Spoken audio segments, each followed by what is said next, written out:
Здравствуйте, смотрите в сегодняшнем выпуске. Президент Туркменистана провел расширенное заседание Госсовета безопасности по итогам 2023 года. В Ашхабаде открылась художественная выставка к 300-летию Махтумкули. Ахал сменил логотип перед стартом нового сезона чемпионата Туркменистана по футболу и другие новости.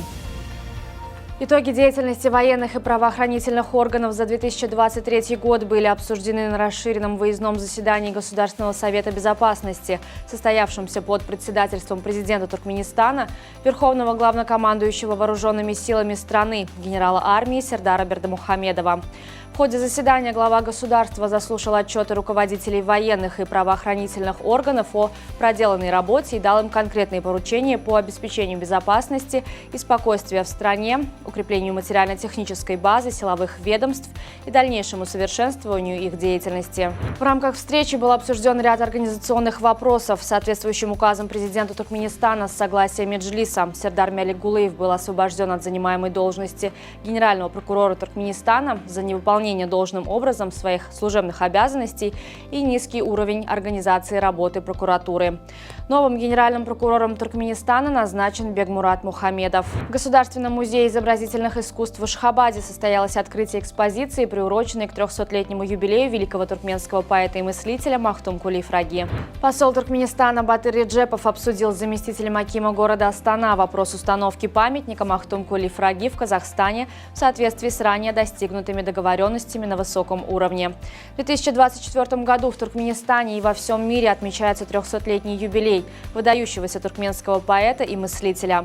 Туркменская сторона отметила символичность установки памятника Махтумкули в Астане в юбилейный год, что станет еще одним звеном в укреплении дружеских отношений между двумя странами. Министерство промышленности и строительного производства Туркменистана объявило открытый международный тендер на разработку технико-экономического обоснования по проекту строительства завода по производству ферросплавов на территории страны. Предполагается, что на новом заводе будут выпускаться такие востребованные материалы, как ферросилиций, карбид кремния и технический кремний, которые играют важную роль в развитии науки, техники и промышленности. Глава МИД Туркменистана Рашид Миредов выразил признательность послу Индии в Ашхабаде Видху Питхамбаран Наиру, завершающему свою миссию в Туркменистане, за личный вклад в развитие отношений. В ходе встречи стороны коснулись вопросов, касающихся двустороннего политического, экономического и энергетического сотрудничества. Наряду с этим было уделено внимание взаимодействию в культурно-гуманитарной сфере. Британский модный дом Vivienne Westwood сократил рабочую неделю сотрудников до 2 дней. Это решение было принято в рамках стратегии по снижению негативного воздействия компании на окружающую среду. В настоящее время сотрудники лондонского офиса бренда работают в офисе только 2 дня в неделю. Остальные дни трудятся из дома. В Японии откроется первая в мире виртуальная школа, которая будет выдавать реальные аттестаты о среднем образовании. Учебное заведение будет располагаться в метавселенной и будет доступно для учеников из любой точки мира. Уроки будут проводиться по программе, одобренной Министерством образования, культуры, спорта, науки и технологий Японии. Туркменский футбольный клуб «Ахал» из города Анау официально сменил логотип команды в преддверии старта нового сезона чемпионата Туркменистана по футболу 2024 года.